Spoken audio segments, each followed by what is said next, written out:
வணக்கம். நாம் சொன்னது போலவே சவுக்கு சங்கர் மீதான குண்டர் சட்டம் ரத்து செய்யப்பட்டிருக்கிறது. அது மட்டும் இல்லாது வழக்குகள் எதுவும் இல்லைன்னா சவுக்கு சங்கரை உடனடியாக விடுவிக்கலாம் அப்படின்னு உயர்நீதிமன்றம் சொல்லியிருக்கு.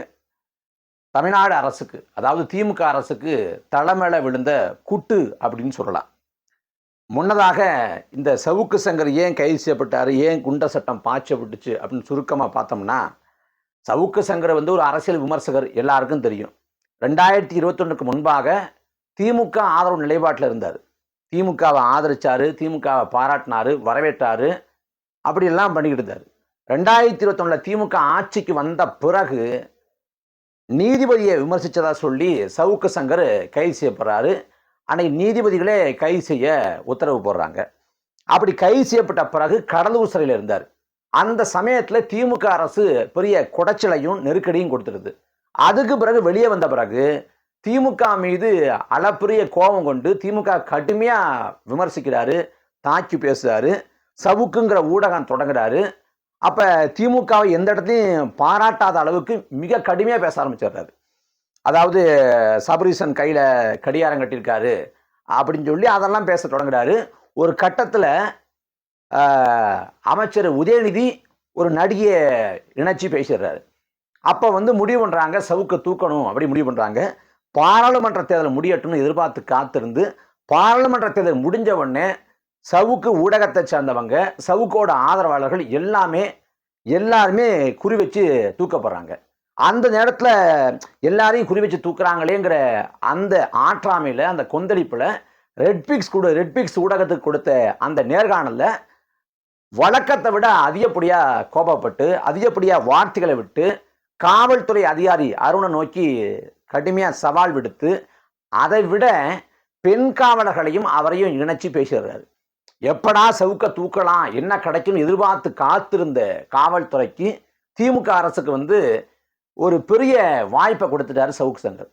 அந்த பேச்சு அடிப்படையாக வச்சு கைது பண்ணுறாங்க. கைது பண்ணுறப்ப அதுக்கு மட்டும் வழக்கு போடல, சவுக்கு கஞ்சா வச்சிருந்தாரு அப்படின்னு சொல்லிட்டு அதுக்கு ஒரு வழக்க போடுறாங்க. அதுக்கு பிறகு கைது பண்ணி கொண்டு போகிற வேலையில் அவரை கொண்டு போகிற அந்த காவல்துறை வாகனத்தின் மீது இன்னொரு வாகனம் அந்த மாதிரி மோதி ஒரு விபத்து ஏற்படுது. எப்படி அண்ணன் துறைமுகனை கொண்டு போகிறப்ப ஒரு விபத்து ஏற்பட்டுச்சோ அதே போல் விபத்தை இவங்க ஏற்படுத்தினாங்க, அச்சுறுத்தினாங்க. அது மட்டும் இல்லாமல் சவுக்கு ஊடகம் மூடப்பட்டது, சவுக்கு வீட்டில் சோதனை போட்டாங்க. இப்படி கடும் நெருக்கடி. சவுக்கு மே 4ஆம் தேதி கைது செய்யப்பட்டார். மே 10ஆம் தேதி இந்த நேர்காணலை எடுத்து ஒளிபரப்பிய ஃபெலிக்ஸ் ஜெரால்டும் கைது செய்யப்பட்டார். இதுக்கு இடையில மே 12ஆம் தேதி சவுக்கு மீது குண்டர் சட்டம் பாய்ச்சப்பட்டது. அதாவது இந்த பேச்சு சவுக்கோட பேச்சு ஏற்புடையதல்ல, பல முறை சொல்லிட்டோம். அந்த பேச்சுக்கான சட்டப்பூர்வ நகர்வுகள், வழக்கு, கைது, சிறைங்கிற இதை நமக்கு எந்த மாற்று கருத்தும் இல்லை. அந்த வழக்குக்காக அவருக்கு ஒரு அவதூறு வழக்கு போட்டு நோட்டீஸ் அனுப்புவீங்க, இல்லை கிரிமினல் கேஸாக போட்டு நீங்கள் சிறைப்படுத்துவீங்கன்னா கூட குறைந்தபட்சமான ஒரு தர்க்க நியாயம் இருக்கு. ஆனால் சம்பந்தமே இல்லாமல் இன்னும் ஏகப்பட்ட வழக்குகளை ஜோடிச்சு அப்புறம் குண்டர் சட்டத்தை பாய்ச்சி சிறைக்குள்ள வச்சு கையை ஒடிக்கிறதெல்லாம் அப்பட்டமான அரசியல் பழிவாங்கல் நடவடிக்கை. அதை ஒருபோதும் ஏற்க முடியாது. சவுக்கு ஒன்றும் யோக்கிய சிகாமணி இல்லையே அப்படின்னா, சவுக்கு யோக்கியரா இல்லை அயோக்கியரான்னு பேசுவதற்கான அது இதுவல்ல. இதில் சவுக்கு சங்கருக்கு இதே போல் நடந்து சவுக்கு ஒரு அயோக்கியம் அப்படின்னு கடந்து போனோம்னா இது பொது விதியாக மாற்றப்பட்டு நாளைக்கு யாரை வேணாலும் கஞ்சா வச்சிருந்தாருன்னு கைது பண்ணுவாங்க. அவரை கைது பண்ணி கொண்டு போகிறப்ப இதே போல் விபத்தை ஏற்படுத்துவாங்க, சிறைக்குள்ளே வச்சு கையை ஒடிப்பாங்க, அச்சுறுத்துவாங்க, குண்டாஸ் போட்டு 1 வருஷம் முடக்குவாங்க. இந்த பழிவாங்கல் போக்கு நடக்கும். அப்போ சவுக்கு யோக்கியரா அயோக்கியராங்கிறதெல்லாம் கடந்து இது அநீதி, அது சவுக்கு கிடந்தாலும் சரி தான், யார் கிடந்தாலும் சரி தான். அந்த அடிப்படையில் நாம் தமிழர் கட்சி கடுமையாக கண்டனங்களை தெரிவிச்சு அண்ணன் சீமானவர்கள் கண்டிச்சாங்க. அந்த குண்டர் சட்டத்தை பொறுத்த வரைக்கும், குண்டர் சட்டம்னா என்னன்னா ஓராண்டு தடுப்பு காவல், தனி வழக்கு கிடையாது. 1 வருஷம் அவரை வெளியே விடாம தடுத்து முடக்கி வைக்கிறது. தேசிய பாதுகாப்பு சட்டம்னா ஈராண்டு தடுப்பு காவல். இந்த குண்டர் சட்டம்னா ஓராண்டு தடுப்பு காவல். அதாவது எதுக்காக அந்த சட்டம் கொண்டு வரப்படுதுன்னா, ஒரு 7 குற்றங்களை வகைப்படுத்துறாங்க. அதாவது போதைப் பொருள் கடத்துறவங்க, இந்த பைரசி எனப்படக்கூடிய இந்த திருட்டு விசிடி அதுக்கு இதை கொண்டு வந்தாங்க. அப்புறம் கனிம வள கொள்ளை, மணக்கொள்ளை, அப்புறம் பொது அமைதியை கெடுக்கும் விதமா கலவரங்கள் ஈடுபடுறவங்க, அதாவது தொடர்ச்சியா குற்றங்கள் ஈடுபடுறவங்களை கைது பண்ணி உள்ள வைக்கிறது மூலமா அந்த குற்றங்கள் குறையும் அப்படிங்கிறதான் தடுப்பு காவல். அப்படி ஓராண்டு வச்சோம்னா குற்றங்கள் குறைங்கிற அடிப்படையில் தொடர்ச்சியா குற்றங்கள் ஈடுபடுறவங்களை தடுத்து முடக்கி வைப்பதற்கான ஒரு சட்டமாக இந்த குண்ட சட்டம் கொண்டு வரப்பட்டுச்சு. ஆனா அந்த குண்ட சட்டத்தை அதிமுக இருந்தாலும் சரிதான், திமுக இருந்தாலும் சரிதான், பழிவாங்கும் போக்கோடு போராட்டக்காரங்க இருக்காங்களா, அந்த போராட்டக்காரங்களை முடக்குவதற்கு குண்ட சட்டத்தை பாய்ச்சுவாங்க. அதே போல அரசை விமர்சிக்கிறாங்களா, அவங்கள முடக்கிறதுக்கு குண்ட சட்டத்தை பாய்ச்சுவாங்க. அதிமுக ஆட்சி காலத்தில் அன்னைக்கு ஹைட்ரோ கார்பன் திட்டத்துக்கு எதிராக துண்டு வைக்க கொடுத்ததுக்காக அன்னைக்கு வளர்மதி அவங்க குண்டாஸ்ல உள்ள போனாங்க. அதே போல அதிமுக ஆட்சியில் அண்ணன் கடல் தீபன், மறைந்த அண்ணன் கடல் தீபன் அவர்கள் குண்ட சட்டத்தின்களை சரிப்படுத்தப்பட்டாரு. நானும் குண்ட சட்டத்தின்களை அதிமுக ஆட்சியில் இருந்தேன். இந்த ஆட்சியை பொறுத்த வரைக்கும் அண்ணன் சாட்டை துறைமுகன் குண்ட சட்டத்தில் உள்ள இருந்தாங்க. அதே போல விவசாயிகள் மேல குண்ட சட்டம் பாய்ச்சப்பட்டுச்சு. இப்ப கடைசியா சவுக்கு சங்கர் மேல குண்ட சட்டம் பிரயோகிக்கப்பட்டிருக்கு. பொதுவா தமிழ்நாட்டில் போடப்படக்கூடிய குண்ட சட்டங்கள்ல 95 விழுக்காடு குண்ட சட்டம் உடைபற்றும். ஓராண்டு தடுப்பு காவல்னா 1 வருஷம் உள்ள இருந்தாதான் அந்த தடுப்பு காவல் அவங்களுக்கு பொருத்தப்பாடு உடையதுன்னு அர்த்தம். இல்ல இடையில குண்டாசு பொருந்தாதுன்னு ரத்து பண்றாங்கன்னா அரசு குண்ட சட்டத்தை தவறாக பிரயோகித்திருக்கிறது அப்படின்னு பொருள். இப்ப சவுக்குக்கு போடப்பட்டே சொன்னோம், இது குண்டாசுலாம் பொருந்தாது, குண்டாசு உடைபற்றும் அப்படின்னு. இப்ப குண்டாசு போட்டாங்கன்னா தலைமைச் செயலருக்கு கடிதம் அனுப்பலாம், மனு போடலாம் குண்டாசத்தை ரத்து பண்ண சொல்லி. அப்படி இல்லைன்னா ஒரு 15-20 நாள்ல இல்ல 1 மாசத்துக்குள்ள அட்வைசரி போர்டு எனப்படக்கூடிய அறிவுரை கழகம் அதுக்கு முன்னாடி கொண்டு ஆஜர்படுத்துவாங்க. அந்த அறிவுரை கழகம்னா 3 அல்லது 2 நீதிபதிகள் அமர்வு இருக்கும். அங்க போய் நிக்கணும். அங்க வழக்கறிஞருக்கு வேலை இல்லை.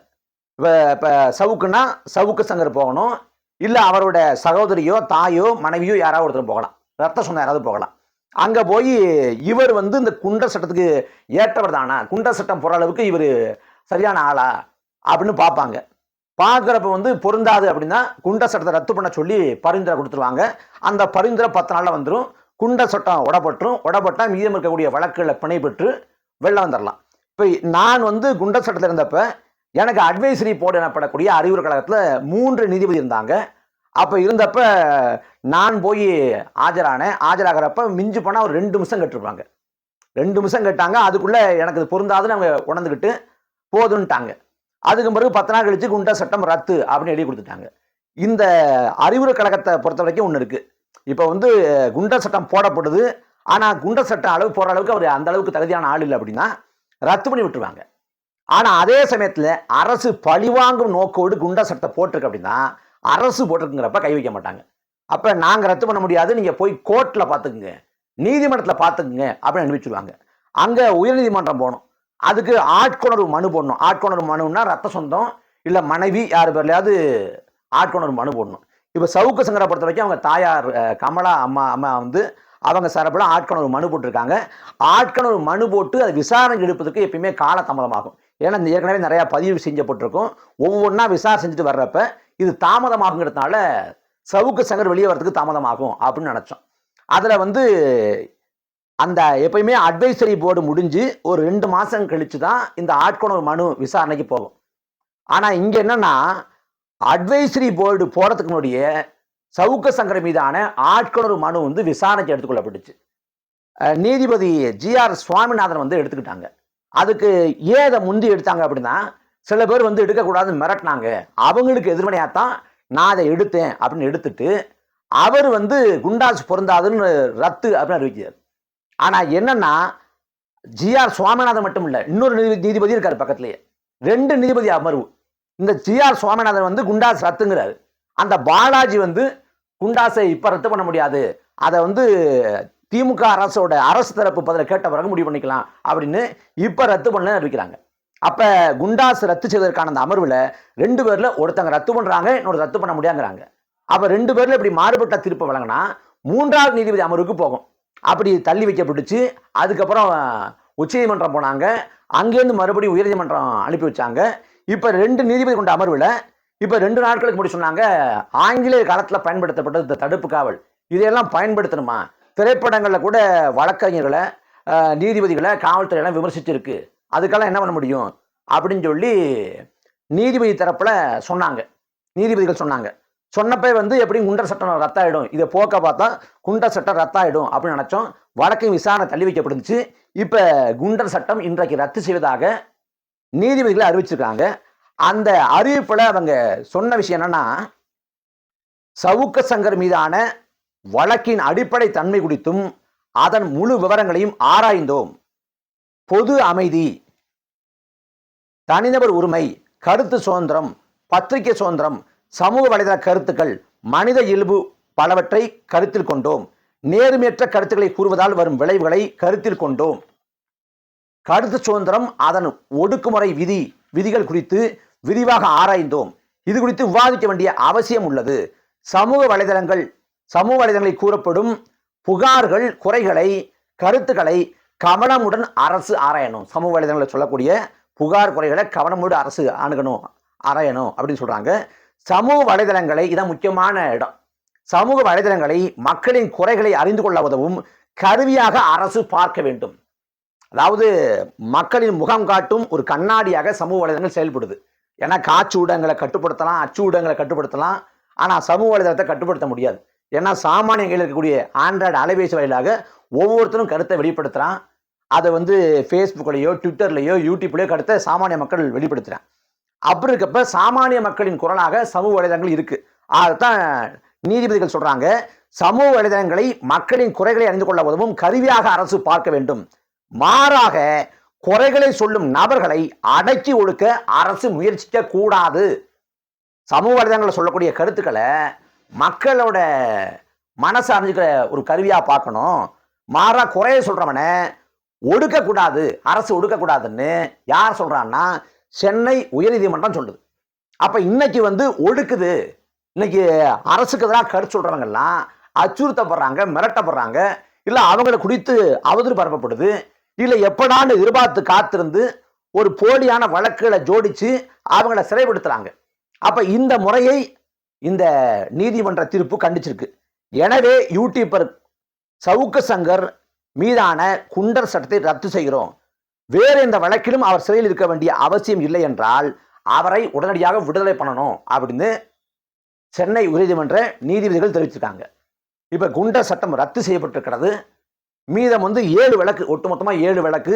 இந்த பெண் காவலை குறித்து பேசியதற்காக 17 காவல் நிலையத்தில் அவர் மேலே வழக்கு போட்டாங்க. அதெல்லாம் ஒரே வழக்காக எடுத்துக்கொள்ளப்படும் அப்படின்னு நினைக்கிறேன். அப்படி பார்த்தா 7 வழக்கு, 7 வழக்கில் முதன்மையாக இருக்கக்கூடிய இந்த பெண் காவலர் வழக்கில் பிணை பெற்றுட்டார், ஜாமீன் பெற்றுட்டாரு. அப்புறம் வந்து இந்த போதைப் பொருள் வச்சிருந்தா சொன்ன வழக்கிலையும் ஜாமீன் பெற்றாரு. இப்போ கடந்த வாரம் கோயம்புத்தூரில் வந்து ஒரு வழக்கை புதுசாக பதிவு பண்ணியிருக்காங்க. எப்படி பார்த்தாலும் எஞ்சிருக்கக்கூடிய வழக்கெல்லாம் பெரிய பெரிய வழக்கெல்லாம் கிடையாது. அதில் வந்து ஓரிரு வாரங்கள் இல்லை 1 வாரம் 10 நாளுக்குள்ள அவருக்கு பிணை கிடைக்கலாம். பிணை கிடைக்கக்கூடிய பட்சத்தில் சவுக்கு சங்கர் விரைவில் விடுதலை ஆவார். அவர் பிணை பெறப்ப என்ன நிபந்தனை போடுறாங்க அப்படின்னு தெரியல.